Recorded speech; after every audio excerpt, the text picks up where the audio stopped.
नमाज शैतान की शिकस्त और मोमिन की जीत है।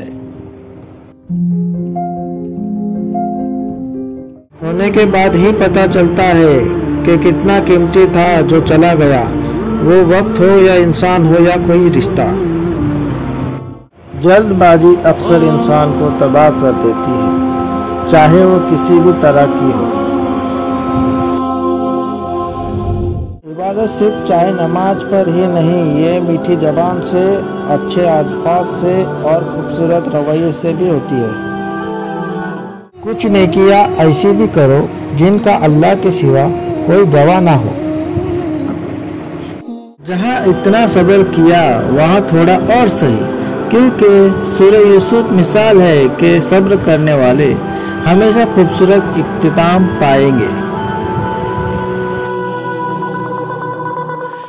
यकीन करो, नमाज पढ़ने लग जाओ, अल्लाह तुम्हारी सारी मुश्किलें हल कर देगा। तुम समंदर की गहराई से पुकारोगे, अल्लाह वहाँ भी तुम्हारी सुनेगा।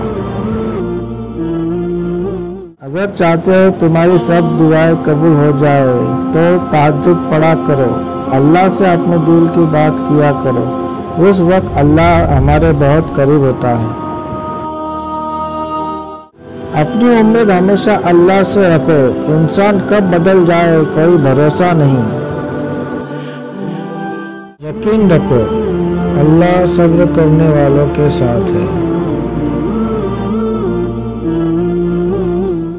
तुम्हें पता है, जब बात नामुमकिन पर आकर रुक जाती है तब मेरा अल्लाह कहता है, इन्नल्लाह अला कुल्लि शैइन कदीर।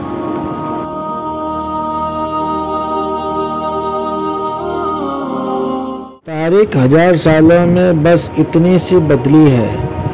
तब दौर था पत्थर का, अब लोग हैं पत्थर के। कुरान बार बार कहता है, ना उम्मीद ना हो, कमजोर ना पड़ो, गमगीन ना हो, बेशक अल्लाह हर चीज पर कादिर है। जिस शख्स की नीयत अच्छी होती है, अल्लाह उसके रिज़्क़ में इजाफा कर देता है।